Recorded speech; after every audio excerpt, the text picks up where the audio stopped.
Ladies and gentlemen, I am Corione, your witch in residence here on YouTube. And today we're going to take on another spooky film. I'm taking on Hellraiser. Now, I got to be honest with you. Normally, this kind of film, it's a little on the gorier side for me. And while, don't get me wrong, I enjoy the odd wild party, this might be a little too wild for me. But there are still some things we can learn from here, some moral messages in horror movies. And before we get too deep into them, I would just like to say thank you to everyone who's chosen to subscribe to this channel. If you know somebody that you think would enjoy our weekly chats, please invite them to take a look at the channel. And if you're here from one of those invites, thank you. Please consider subscribing. It really helps the channel out. And it helps getting out my message that there's a lot we can actually learn from pop culture about ourselves and the world around us. So please consider doing so. Now, with that obligatory ritual out of the way, let's dig a little deeper into Hellraiser. Now, for those unfamiliar with the story, I'm going to give you a bare bones breakdown. There is this puzzle box that supposedly opens portals to a dimension of unbridled pleasures. Only when you open it, it turns out these crazy creatures called Cenobites show up that can no longer differentiate between pleasure and pain and are very interested in torturing people to death. And the plot revolves around an individual who escaped, who is now living off the life force of others to rejuvenate themselves and bring them back. The Cenobites trying to track them down, and a young girl who accidentally solves the puzzle box and now has to deal with all of these forces after her. Now, what can we learn about this? Well, there is a danger to overindulging in pleasure. And we've talked about addictions, and I think one can easily become addicted to pleasure in a very similar way, where one wants to experience more and more and more, and the previous experiences lose their luster. So they go for more and more extreme things until eventually it gets to the point where you can no longer seek out what you're looking for in a safe, sane, or consensual manner. And that's where the line is, okay?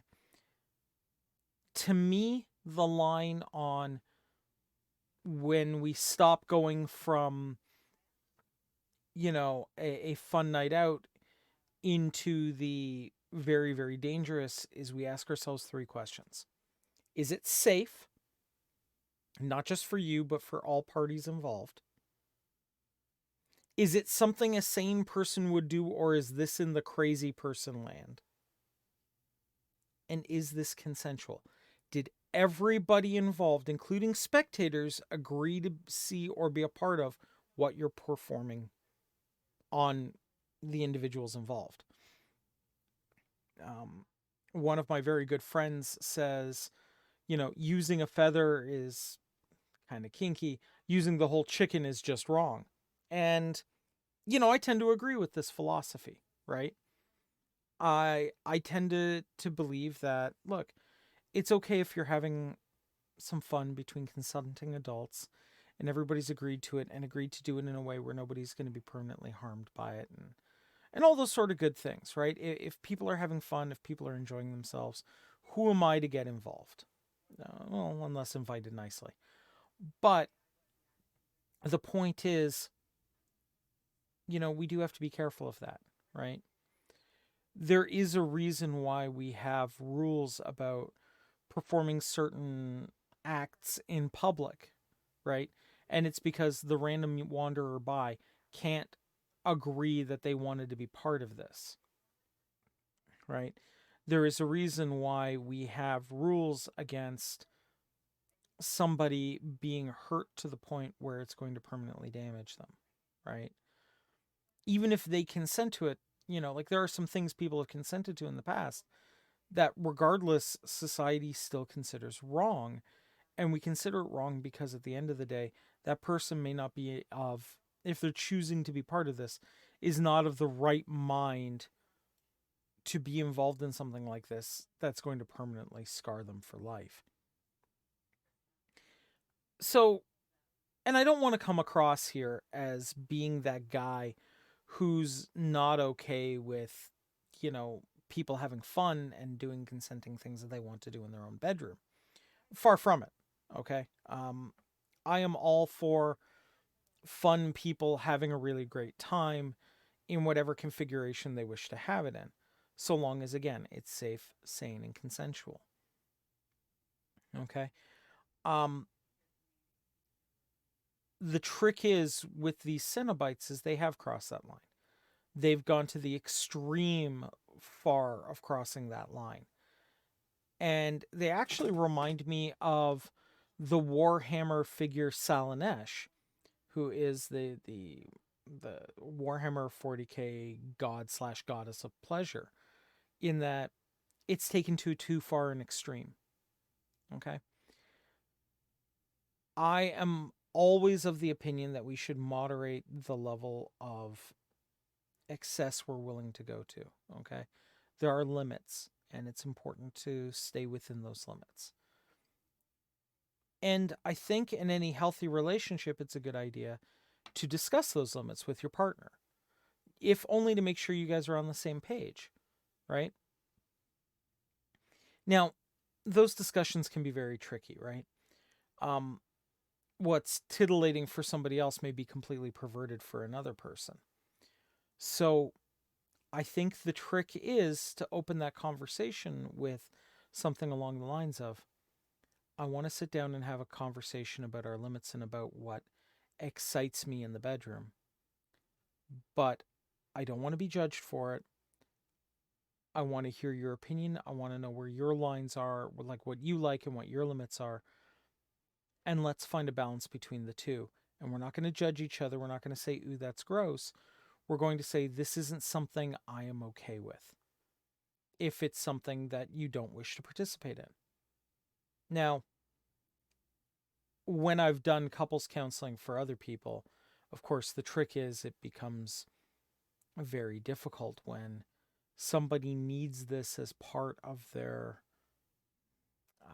I guess I'm going to call it release, but the other party finds this completely abhorrent to what they want. A very classic example of this, that I like to use, is something very, very, light, right? That the girl in the relationship very much wanted a specific type of name calling, but the guy in the relationship wasn't comfortable with that because he would find that, like, he is not okay with referring to another human being as this. And there are a couple of options that come up, and not all of them are going to work for every couple, right? The first option, the easiest option, of course, is to say something like, I am okay with you pursuing this with somebody else, which, I mean, it has its own whole emotional piece involved in it, and I think goes beyond the scope of this video. The other option is, I am willing to try it lightly and see if we can figure out a way to make it work together. We can negotiate rules around such a word's use. Okay. And then the third one, of course, is we both agree not to have anything to do with this. Now, I'm going to say I've never seen option 3 work out. Because if somebody needs it as part of their physical and emotional needs for fun, they're not going to be happy in the relationship, and it never ends well. I think an attempt to meet in the middle, even if it's something that initially you have problems with, finding a balance there where you can get to a place where it's not exactly necessarily what the other partner wanted, but it's close enough to make it work for them, might be a good alternative that's worth exploring, right? But it's important to get this out there, right? It's important to talk about these things, even when they make you uncomfortable, even when you're nervous the other person isn't going to accept you. And if you have a partner coming to you with this kind of information, I cannot express how important it is to not reject the person outright because of their own internal taboos, okay? It's important to say, okay, I'm not comfortable with that if you aren't, obviously, right? Um, but don't insult the person in the way you do it. Okay, the meanest, cruelest thing you can say to somebody you love is when they come at you saying, "Hey, this is a thing I'd like to try." And you respond with, "That's gross." If you respond that way, what you're saying is, "I do not like this activity," but what that person is hearing is, "You're gross." And that's a horrible thing to say to somebody you care about. So, I do highly encourage you to have open communication, to discuss what things you want to pursue in your bedroom activities. Okay. um you know, try to keep the ramps and the skateboards and the giant bungee cords to a minimum is my advice. Free advice you don't necessarily have to take, but that's what I suggest. Okay. And other people are going to have interesting and weird discussions around things like this. Okay. um what I suggest is approach it with love and respect and a little bit of humor. Not too much, but just a little bit of humor. And most difficulties in this regard can be exceeded, can be worked through. I know some very lovely couples that had very different expectations about what bedroom activities were going to look like going into the relationship. And now they are a very different couple that is exploring what it means to be a couple to them. And I think that is absolutely wonderful. And I hope they do continue. I would love to hear in the comments your positive stories about something your significant other brought to you that initially you were a little weirded out about, but you found a way to make it work. All I ask is that you keep it, relatively PG-13 in my comment section.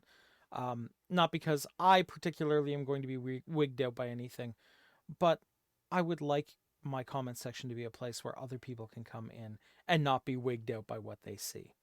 Okay. On a personal note, I feel it's important to address what's going on in the world. Listen, I think we can safely all agree that given what is going on in the Middle East right now, regardless of whatever side you're on, the harming of civilians is never okay. All right. And if we possibly can, I highly recommend looking at it from that perspective, that we should be trying to worry about the safety and life of those not directly involved in any of this, and try to help out where we can in a reasonable way that, you know, if only is just listening to people who are going through some terrible stuff, because sometimes they might need somebody to just listen. And some of the stories that are coming out are absolutely horrific. And I know my channel has the most compassionate and wonderful people on the internet. And if any of you can spend some time listening to people that need to be heard and respecting that while their opinion might not be your opinion, they need to let this out so that they can start their own healing process, I highly encourage you to go ahead and do so. With that all in mind, I think we're going to end off here. Ladies and gentlemen, thank you as always. Merry meet, merry part, and merry meet again. Take care, everybody. Bye bye.